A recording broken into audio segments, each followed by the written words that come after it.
Il y a au Tibet un peuple qu'on opprime et qu'on détruit en secret, dans le silence, depuis 45 ans.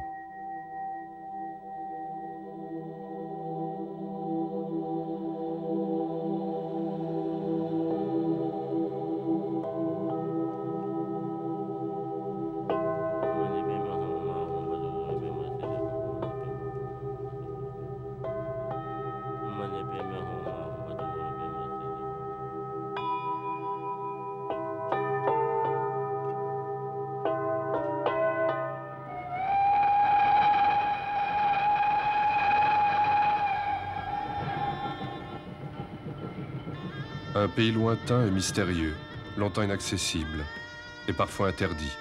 Un immense plateau à 4000 mètres d'altitude, entouré de déserts et des plus hautes montagnes du monde. Parmi les premières images, celle-ci, filmée en 1938 par une mission scientifique du Troisième Reich.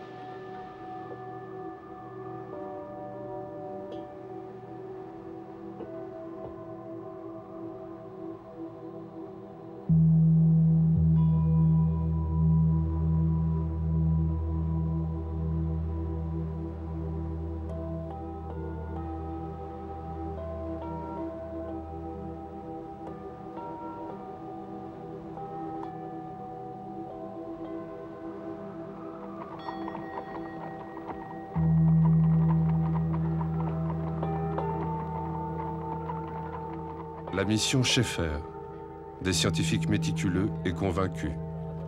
Pour bien connaître, il faut d'abord mesurer.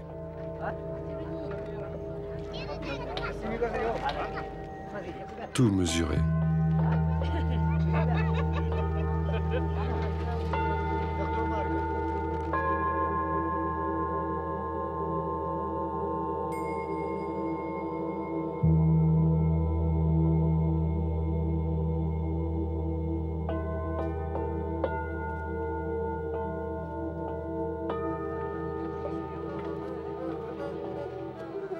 Gaieté légère et innocente d'une société encore épargnée, pauvre, ardente et sans violence.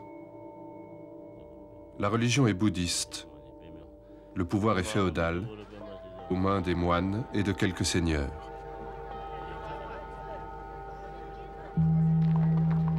La ville sainte, Lhasa, au centre même du Tibet, le long de la rivière de la Félicité, et le palais du Potala.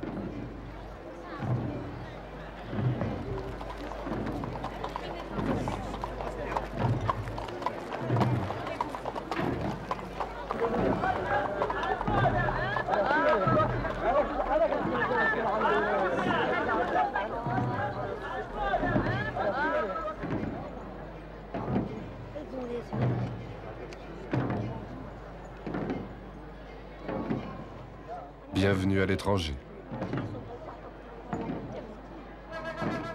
Quelques jours après son arrivée, Schaeffer filme la grande fête du Nouvel An.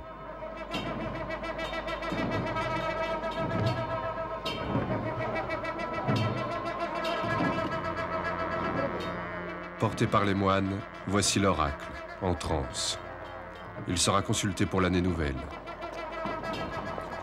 La cérémonie attire des milliers de pèlerins, de toutes les régions du Tibet, et aussi de Chine, de Mongolie, du Népal et d'Inde.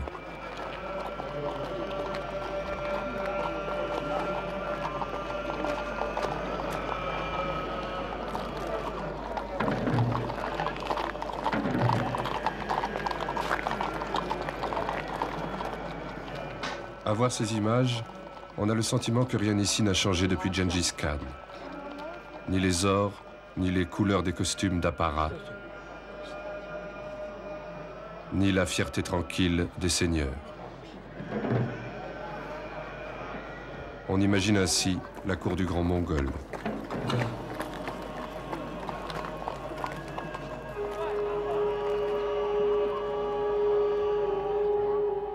Le pouvoir est alors assuré par un régent.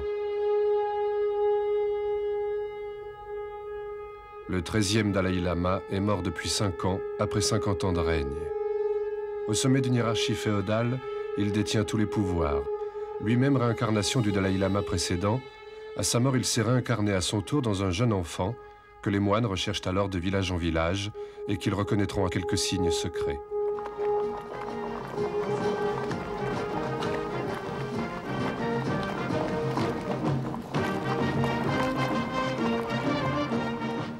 « 1940.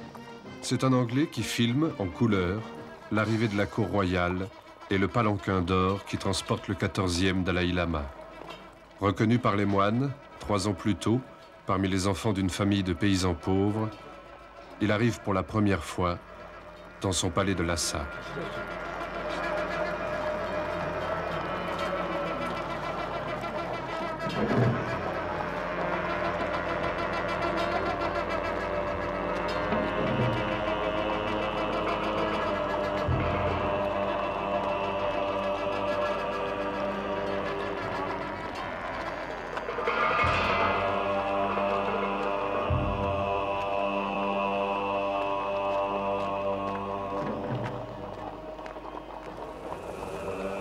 Première visite d'un dignitaire étranger, Sir Basil Gould, l'ambassadeur de Grande-Bretagne.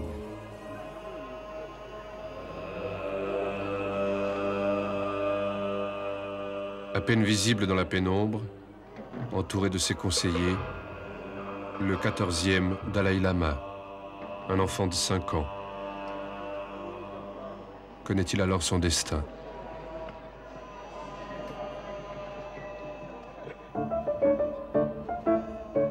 L'ambassadeur, la cour et les cadeaux officiels. Une automobile à pédales pour le frère.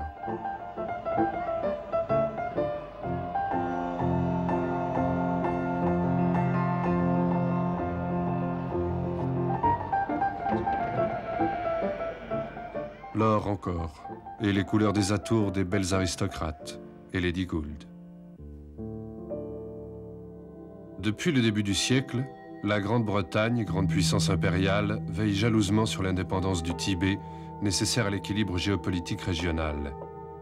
2 grandes régions, le Tibet intérieur, au nord, placé sous influence chinoise, le Tibet extérieur, au centre et au sud, autonome et indépendant.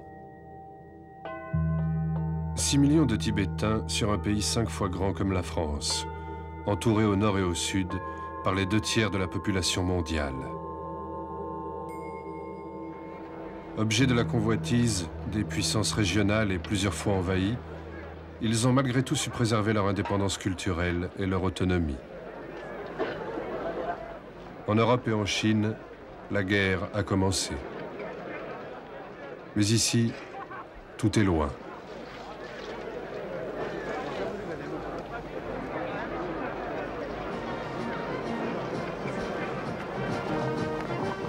L'alpiniste autrichien Heinrich Harrer traverse l'Himalaya et atteint le Tibet interdit. Il deviendra l'ami du Dalai Lama. Nous lui devons ces images.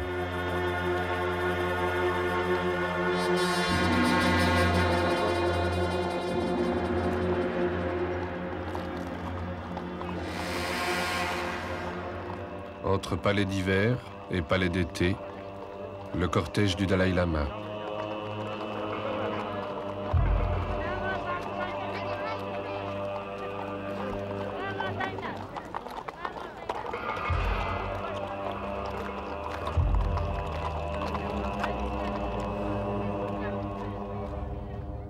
Dans son palanquin d'or, il ignore tout du monde extérieur.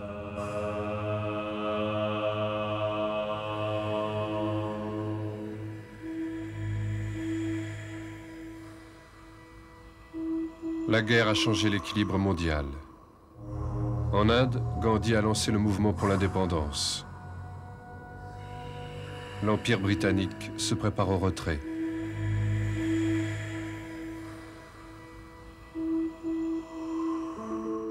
En 1947, le vice-roi des Indes annonce aux Tibétains que la Grande-Bretagne ne peut garantir les accords passés.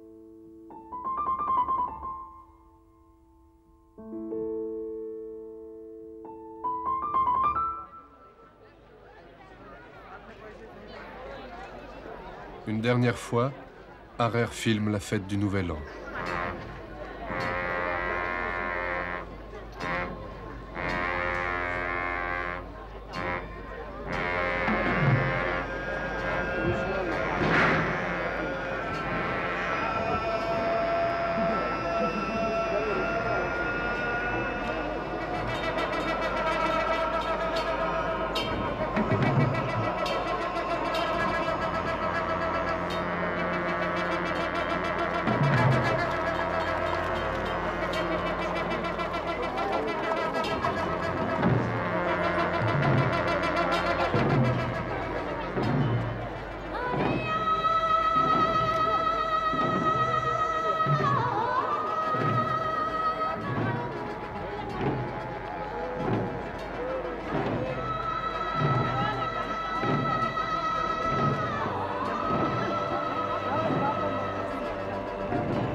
Toujours porté par les moines, l'oracle.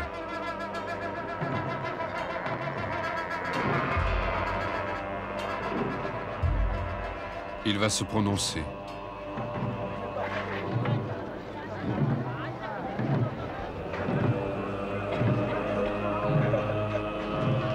Les symboles de l'année passée sont brûlés.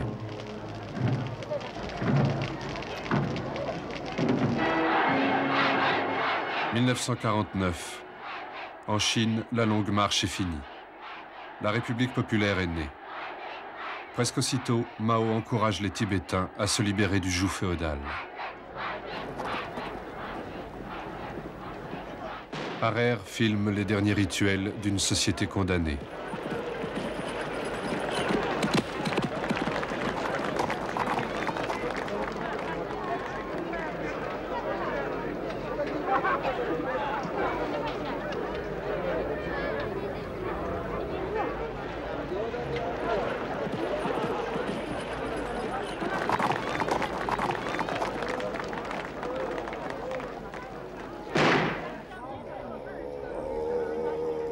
La menace pèse sur le jeune Dalai Lama.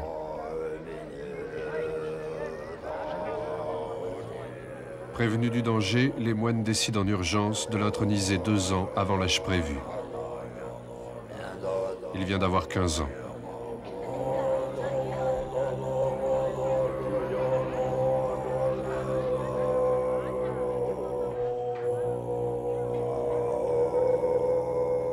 Pendant que la cérémonie d'investiture se déroule à Lhasa, l'histoire est en marche. Les 3 corps d'armée chinois, sous les ordres du maréchal Lin Piao, franchissent le Yangtze-kiang et roulent déjà vers le Tibet pour en assurer la sécurité contre un complot des impérialistes américains.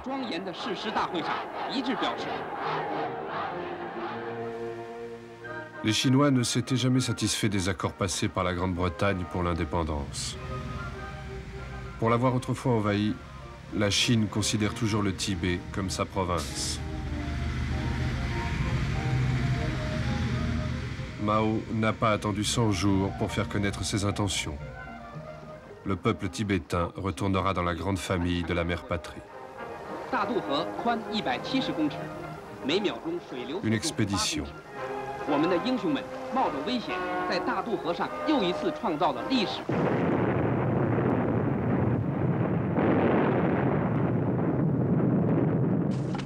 Il faut ouvrir des routes, construire des ponts,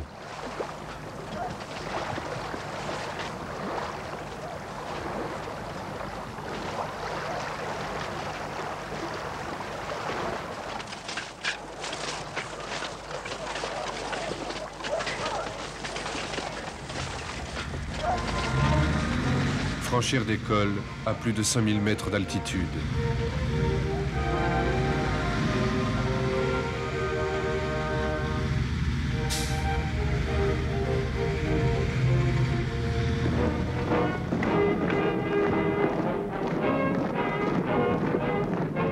Ils arrivent de partout.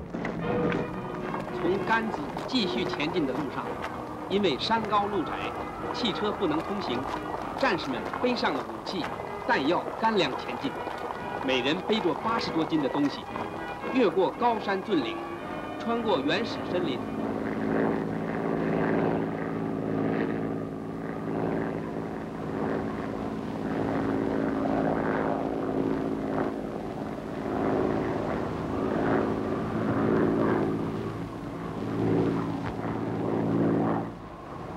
Il faut presque un an pour arriver à la frontière du Tibet autonome.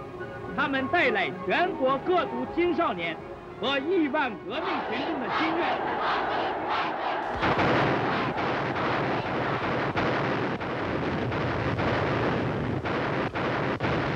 Les combats seront brefs.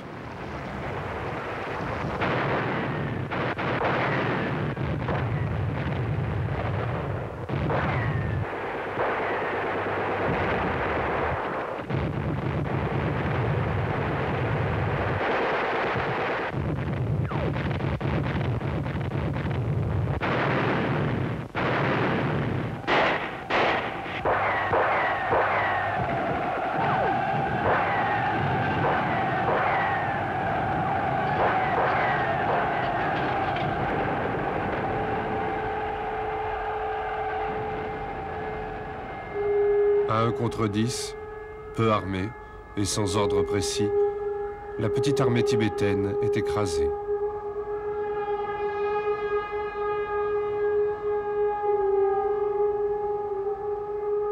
En fait d'armée étrangère, prétexte à l'intervention, il n'y a au Tibet que 6 conseillers.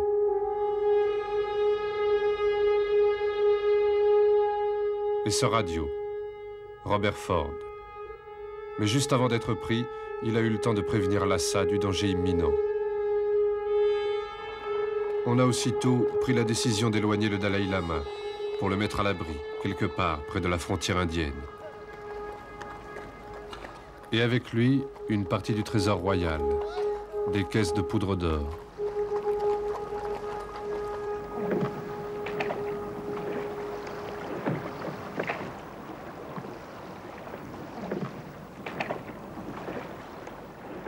Une habitude pratiquée plusieurs fois déjà, à chaque invasion.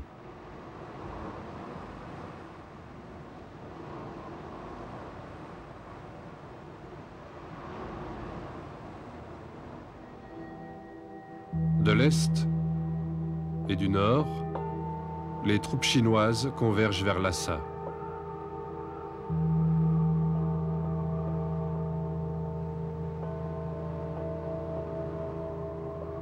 À 200 km de là, la ville de Shigatse, résidence des Panchen Lama, deuxième ville du Tibet. Le Panchen Lama est lui aussi réincarnation de son prédécesseur. Il est le second dans la hiérarchie du pouvoir politique et religieux. Il a 14 ans et dépend encore des conseils, des intrigues et des ambitions de son entourage. Il sera donc l'homme des communistes. Il écrit à Mao, « Le Tibet est avec vous ».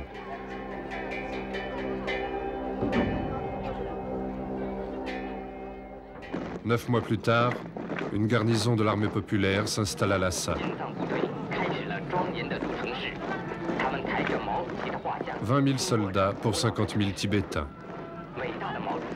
Réquisition, brimade et famine, rien ne sera plus jamais comme avant. La propagande montre que le Tibet est libre et chinois. Une nation parmi d'autres dans la grande famille de la patrie chinoise.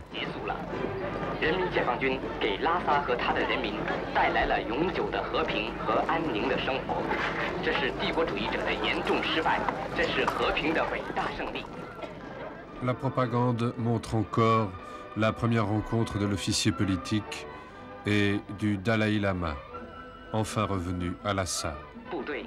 À Pékin, les émissaires du gouvernement tibétain signent sous la contrainte l'accord en 17 points que les Chinois authentifient avec un sceau falsifié du Dalai Lama. Cet accord prévoit la préservation de l'identité culturelle et religieuse des Tibétains. L'indépendance est perdue, mais l'autorité du Dalai Lama est maintenue.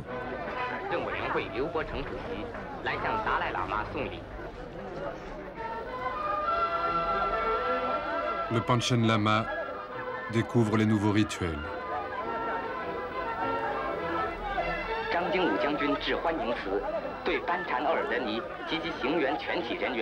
Les discours interminables.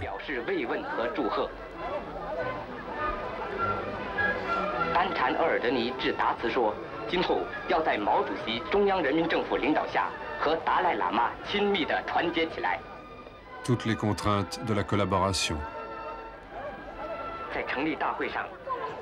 La propagande.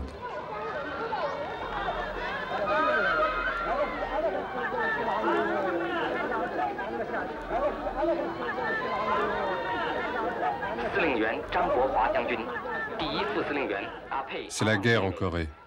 Le Tibet n'est pas un enjeu dans la guerre froide. Abandonné par l'Inde et les puissances occidentales, il faut bien faire avec la Chine, avec la libération pacifique.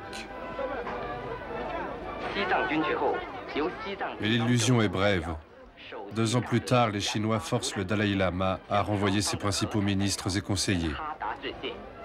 C'est lui qui assume toute la responsabilité du gouvernement, désormais isolé avec le Panchen Lama et surtout les officiers politiques chinois.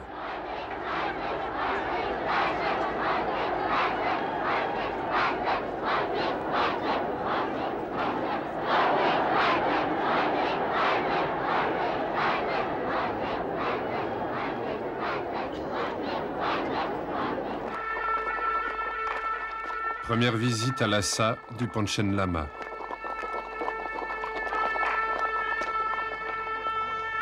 Et première rencontre.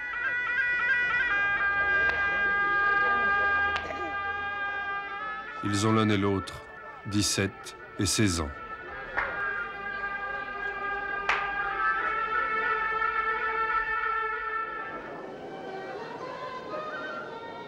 Le 11 juillet 1954, invité par Mao à venir à Pékin, le Dalai Lama quitte Lhasa malgré les suppliques de la population.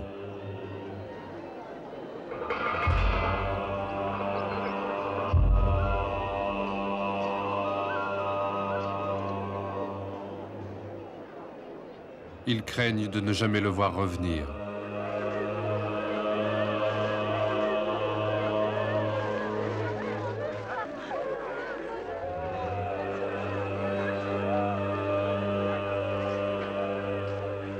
C'est la première fois qu'il quitte le Tibet. Un long voyage, plus de 5000 kilomètres.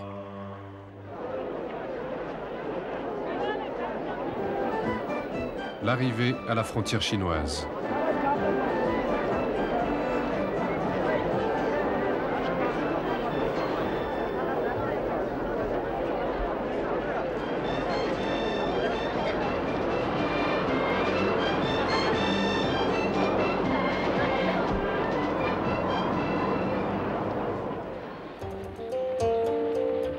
Pour la première fois, le train, le véhicule de feu.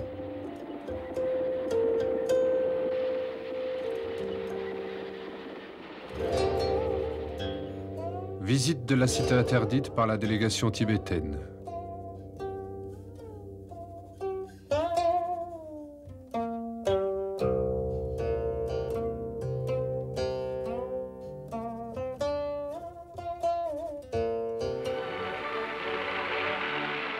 Reçu plusieurs fois par Mao, le Dalai Lama et le Panchen Lama fêteront à Pékin leur 20e anniversaire.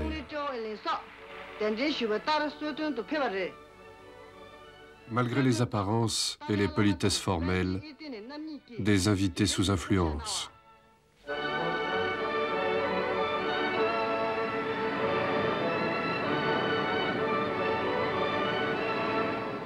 Les bienfaits du communisme.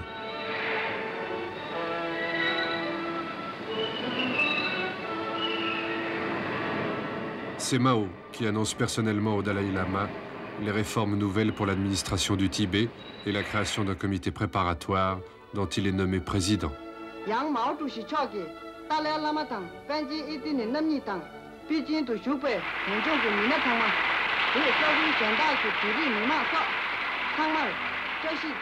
Député de l'Assemblée nationale.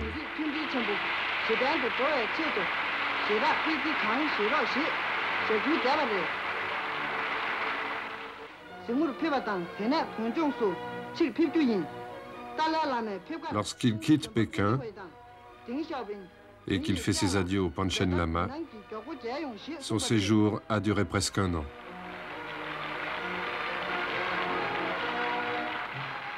À Lhasa, sans nouvelles, on le croit prisonnier.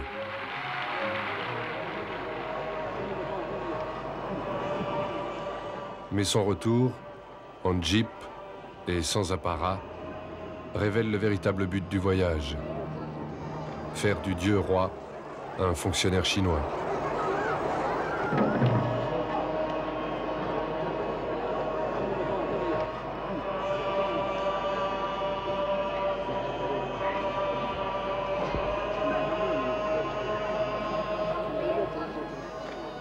Comme le Panchen Lama, en costume, otage retenu à Pékin.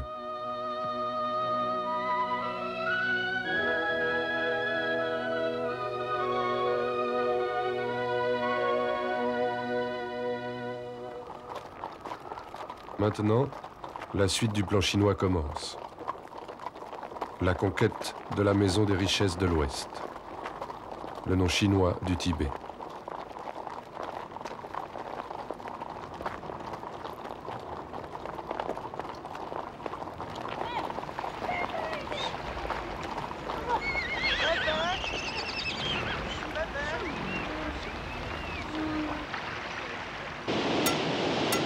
D'abord des routes stratégiques, jusqu'à la frontière indienne.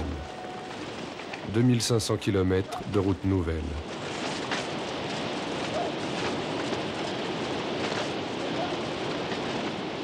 Les premières saignées du modernisme dans un environnement particulièrement difficile.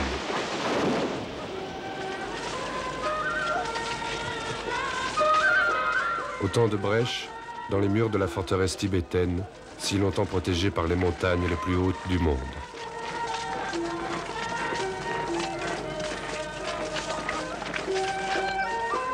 L'Orient est rouge, le soleil se lève.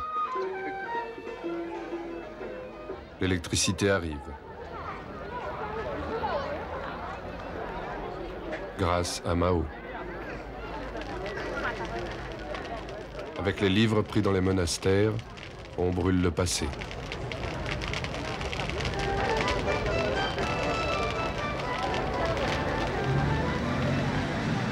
La route est maintenant ouverte entre Pékin et Lhasa.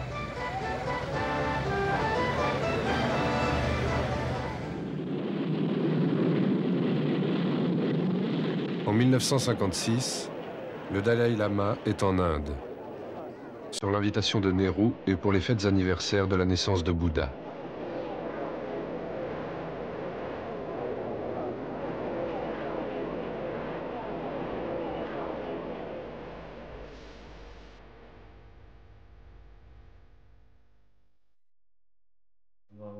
C'est sous cet arbre que le Bouddha a reçu l'éveil.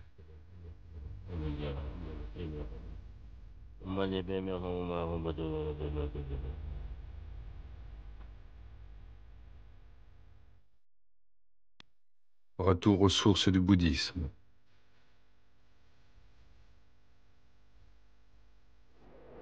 Le Panchen Lama est venu lui aussi.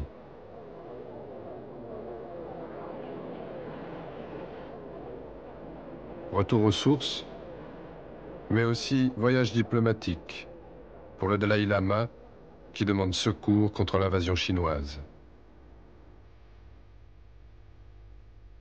En vain.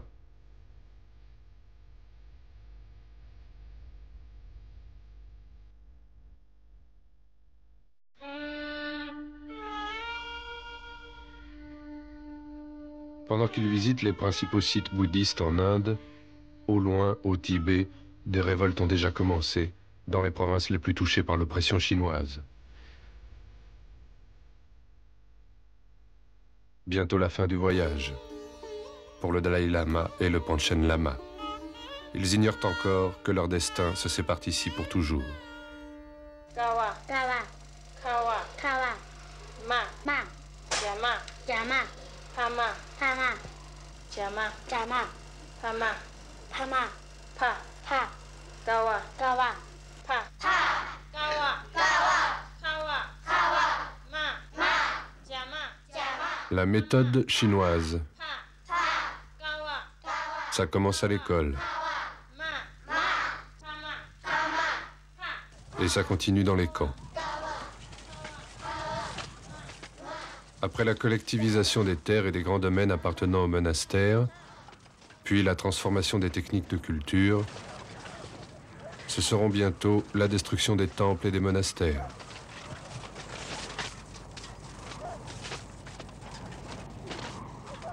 L'interdiction des pratiques religieuses.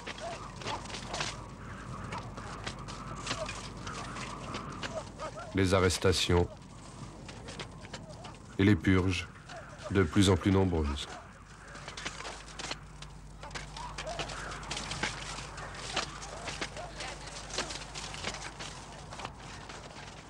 La ruine de la culture traditionnelle et les premières famines.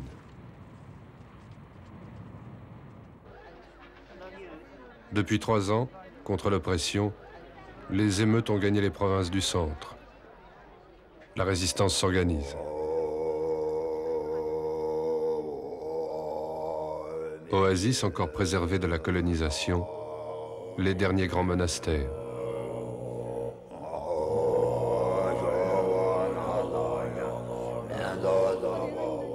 Le Dalai Lama a 22 ans, soumis à des derniers examens avant d'être confirmé dans ses attributions religieuses.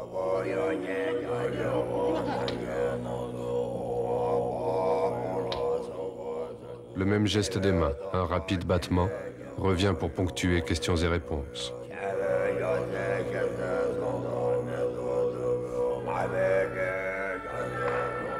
De monastère en monastère.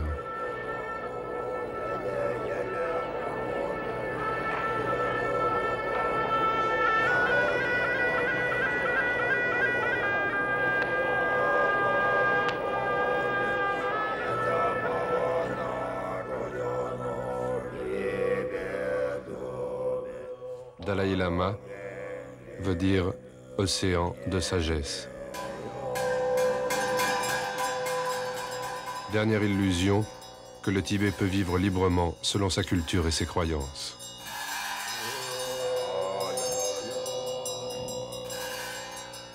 Coups de mains et embuscades. La révolte, encore.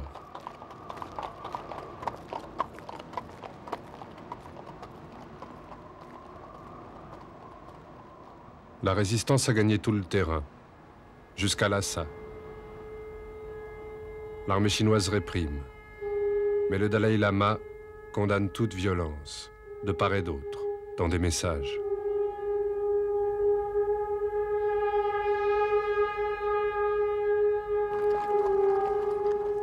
On le prévient, il faut fuir. Dans la nuit du 17 mars, en bonnet et en uniforme chinois, presque sans escorte, il quitte le palais pour une destination inconnue.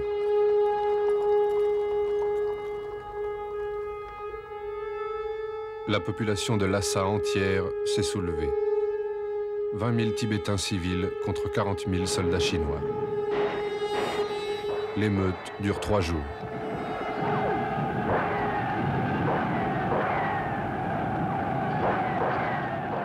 La répression est aussi violente que rapide.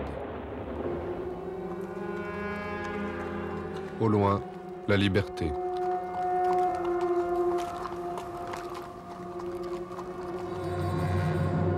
Fin de la résistance.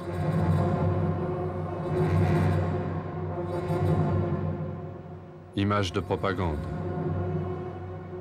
Et mise en scène pour discréditer les moines. Des milliers de morts.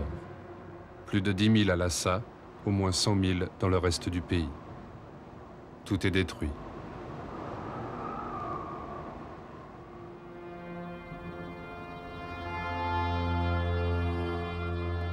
Le Dalai Lama est toujours dans la montagne.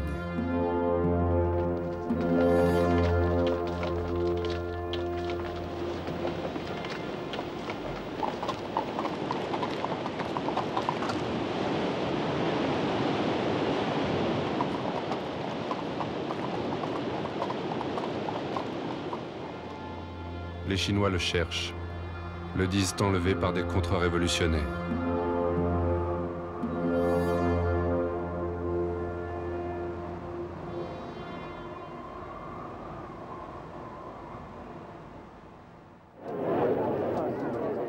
La fuite a duré 3 semaines. Fin mars, il est en Inde.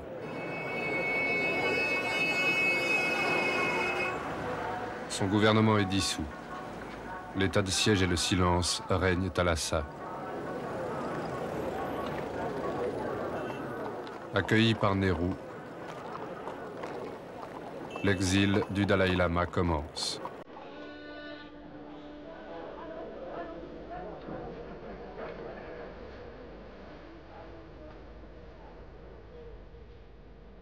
Il dure encore, depuis 36 ans.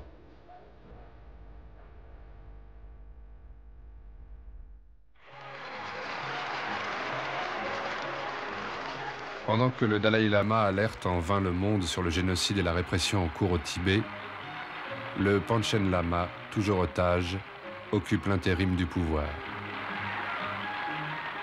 Il reviendra plusieurs fois sur sa collaboration avec les Chinois. Et 5 ans plus tard, donnera publiquement son soutien au Dalai Lama, condamné à 15 ans de prison, puis en résidence surveillée à Pékin.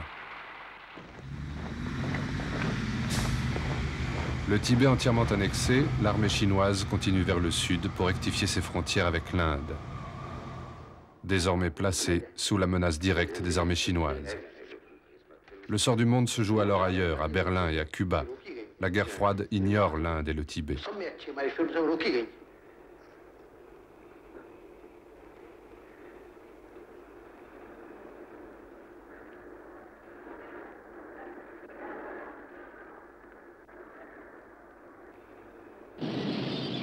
Une guerre et une défaite éclair pour Nehru.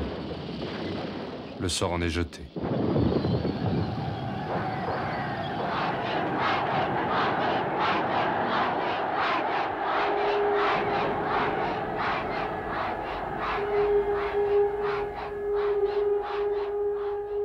Les provinces orientales sont intégrées à la Chine. Seule l'ancienne région autonome porte encore le nom de Tibet, méthode bien connue d'apartheid.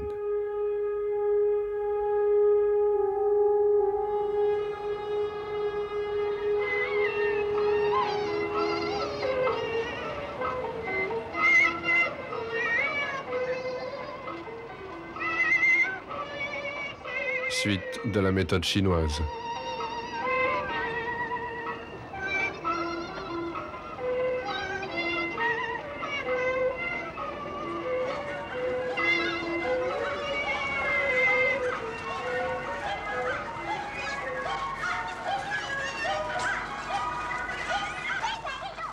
Mais ce que la propagande ne montre pas, ce sont les morts, par centaines de milliers, d'épuisement et de faim.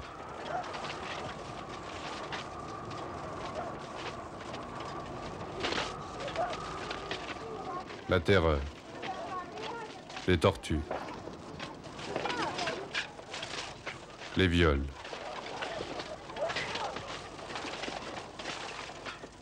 Les moines crucifiés, brûlés ou enterrés vivants.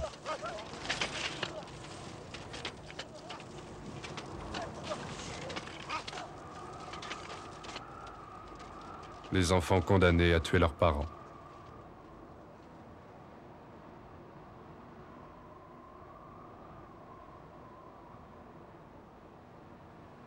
Ils fuient à travers la montagne pour échapper à toute cette horreur et à la famine qui, depuis 3 ans, ravage tout le pays.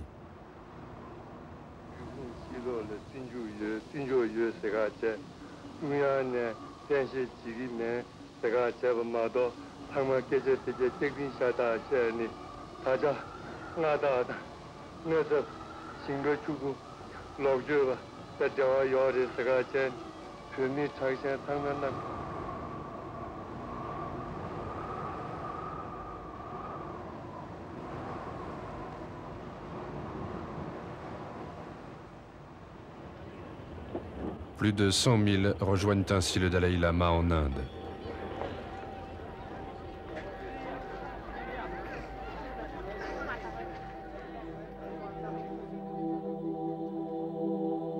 Là, au pied des Himalayas, à Dharamshala, il établit un gouvernement du Tibet en exil. Et le 10 mars 1963, proclame une constitution démocratique.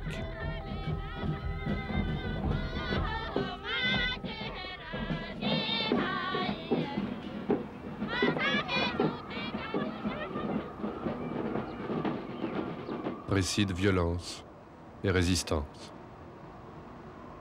On les appelle la force spéciale des frontières.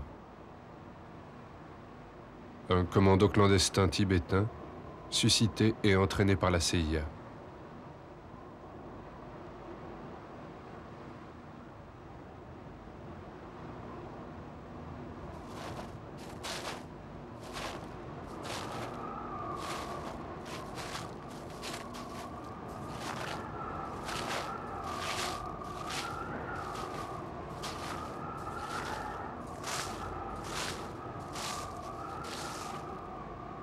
Au passage d'un col, la prière.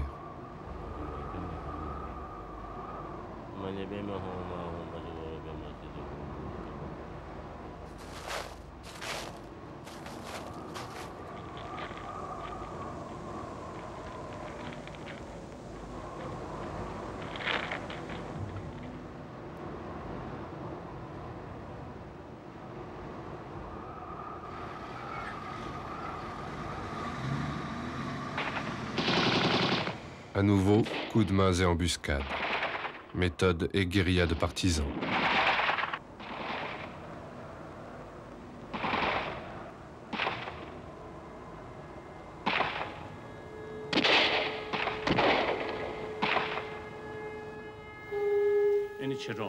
Une mauvaise voix pour le Dalai Lama. Un message diffusé par radio rappelle à tous les Tibétains que la violence est contraire aux principes bouddhistes.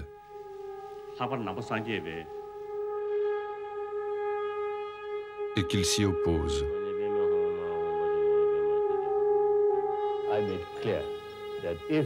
J'ai été très clair dès le début. Si les Tibétains choisissent la violence pour résister aux Chinois, alors je me retire de mes responsabilités.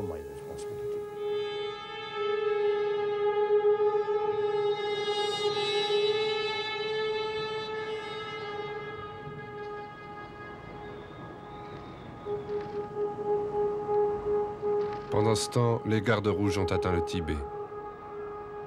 Les derniers monastères, les derniers temples encore debout seront rasés. La révolution culturelle va durer 10 ans.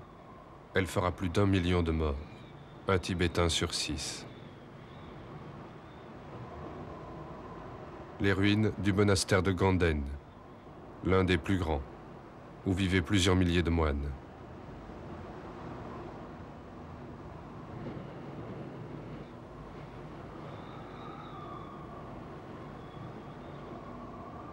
Une société et sa culture détruites.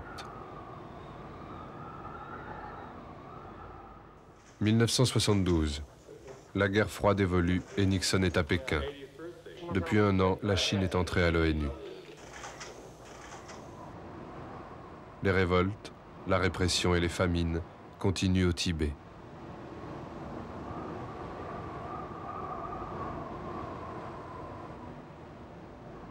Mais il faut bien entrouvrir la frontière. Entrouvrir le rideau de bambou.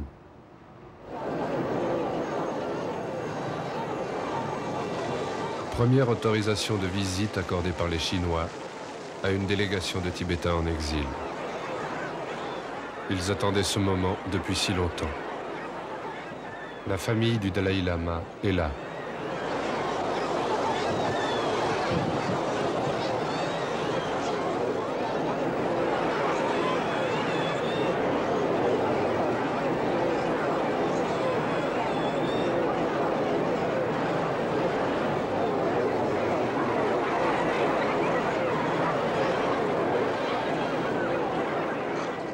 Ils viennent des régions les plus lointaines pour les voir, les toucher.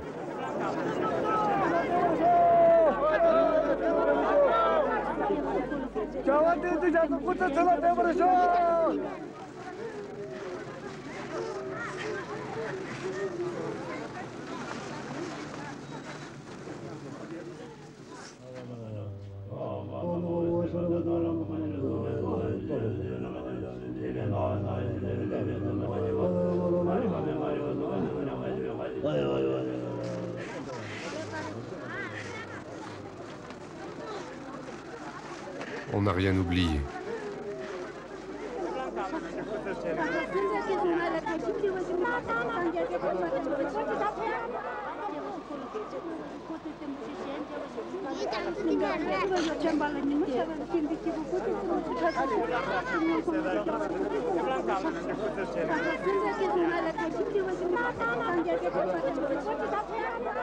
Ne crois jamais les Chinois, jamais.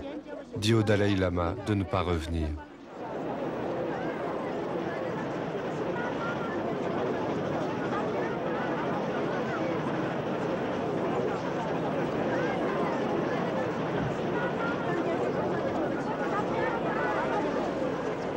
Ces images font peur aux Chinois.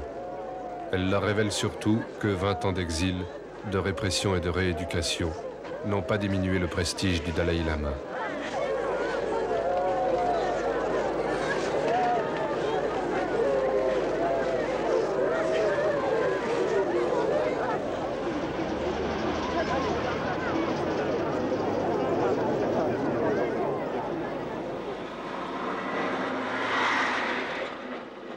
Suite et fin de la méthode chinoise.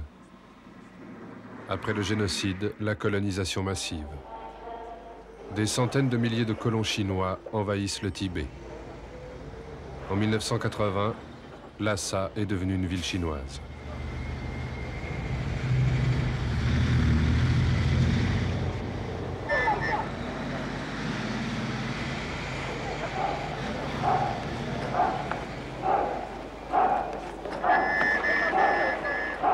Dix ans plus tard, sans compter les troupes d'occupation, la population chinoise aura dépassé la population tibétaine, réduite alors au sort de minorité.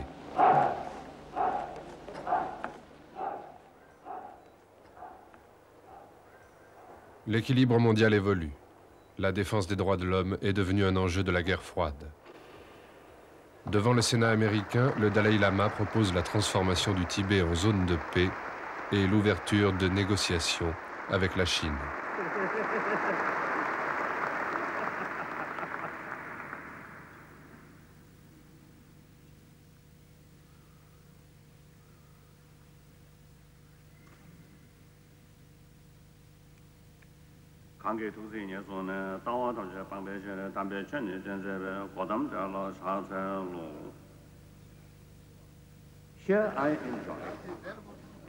Sur les murs de Lhasa, des affiches reproduisent la réponse favorable du Sénat américain.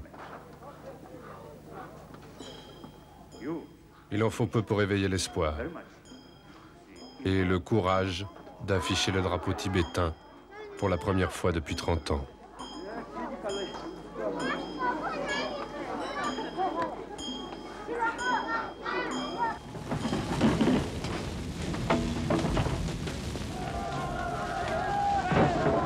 Trois jours plus tard, ils sont des milliers qui manifestent pour l'indépendance et le départ des troupes chinoises.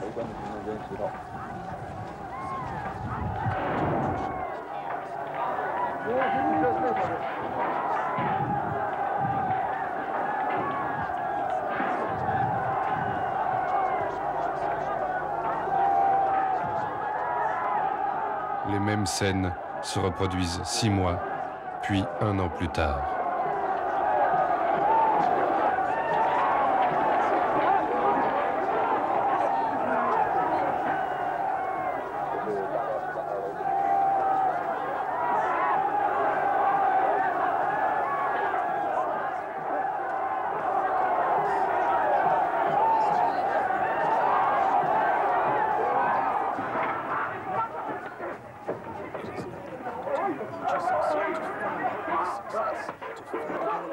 Image de la sécurité chinoise.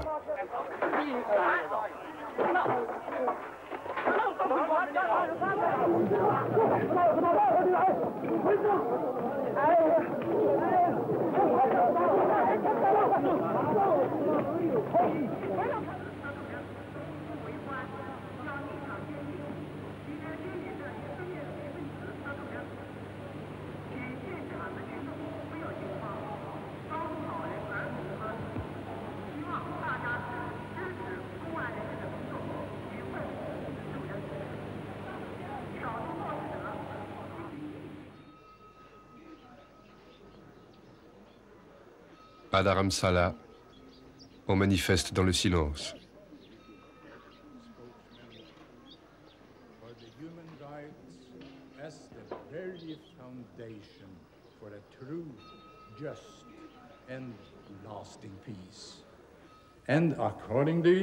En 1989, à Oslo, le Dalai Lama reçoit le prix Nobel de la paix. And received the Nobel Peace Prize for 1989 with a gold medal and the diploma.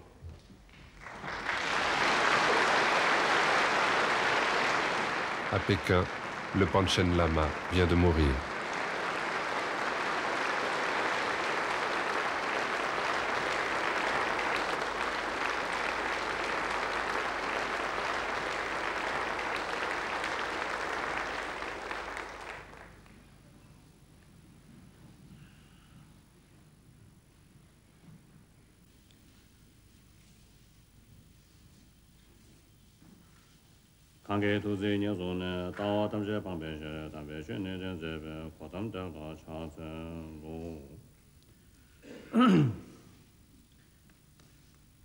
First, let me say a few words in Tibetan.